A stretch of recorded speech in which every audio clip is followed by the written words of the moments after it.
What is TPRS? Why can it be useful? And why does it feel a little bit silly when you do it for the first time? I'm Daniel, and today I will tell you about a language learning tool that I personally use and that I've learned to love. A quick shout out to Daria from the Real Russian Club and a thank you for introducing me to this concept. TPRS means Teaching Proficiency Through Reading and Storytelling, and uses simple stories to teach you a lot more than you would initially think. And I will list the benefits later. But first, let me tell you about the content of TPRS. To be most effective, you choose a text that is slightly above your language level. The first goal is understanding or comprehension. I use pictures during the story and a sentence-by-sentence translation afterwards. If necessary, you repeat the translation and maybe listen to the text again and see if you get most of it. The text is just 5 or 6 sentences long with a simple content. And then comes the interesting part, the questions. There is a question, a pause for you to fill the gap, and then the correct answer is given. They are formed and answered completely in the target language, and it doesn't even matter if you understand the question 100%. If you understand the text, you will probably understand the answer, so you can deduce the meaning of the question. An example. I will keep it in English here. If in the story there somehow came up the fact that someone bought 50 eggs.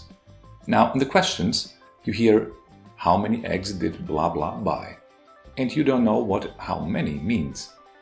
From the answer he bought 50 eggs, you can deduce the meaning of how many. And remember, answer and question are in the target foreign language you're learning. The questions are simple, a lot of yes and no questions, or questions, and a few others. After that, you repeat the text after the native speaker.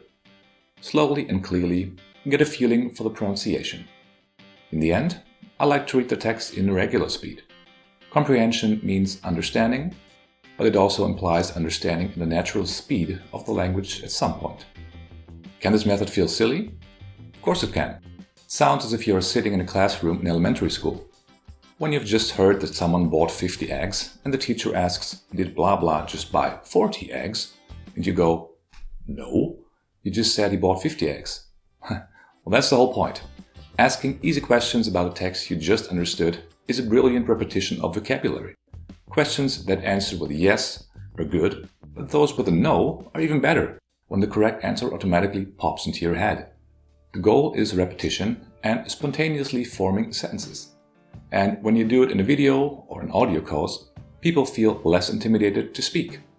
No one can hear them, so no one can judge them. So if you answer, please do yourself a favor and answer out loud. Why is repetition so important?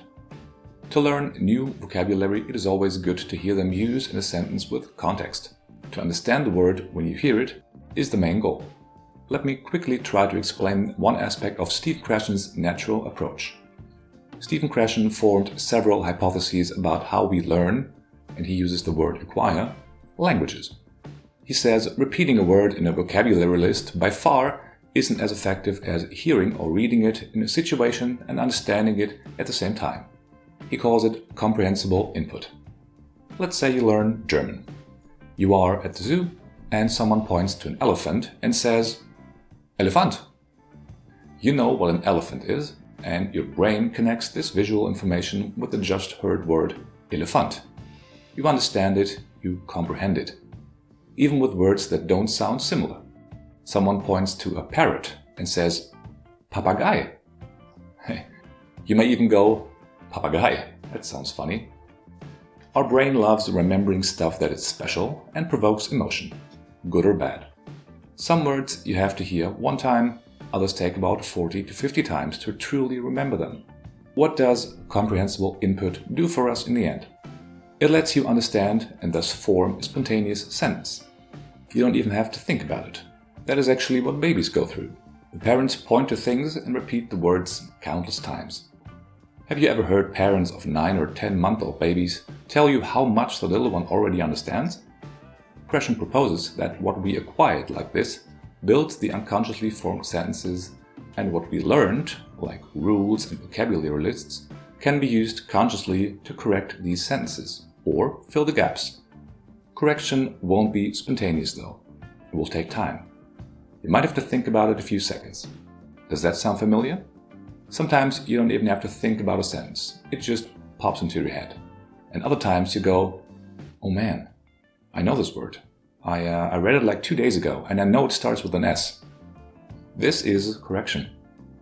Okay, so in TPRS you learn new words and or new structures with multiple aids, visual, auditory. The more the better. Seeing a native speaker's face and mouth movement is also very important.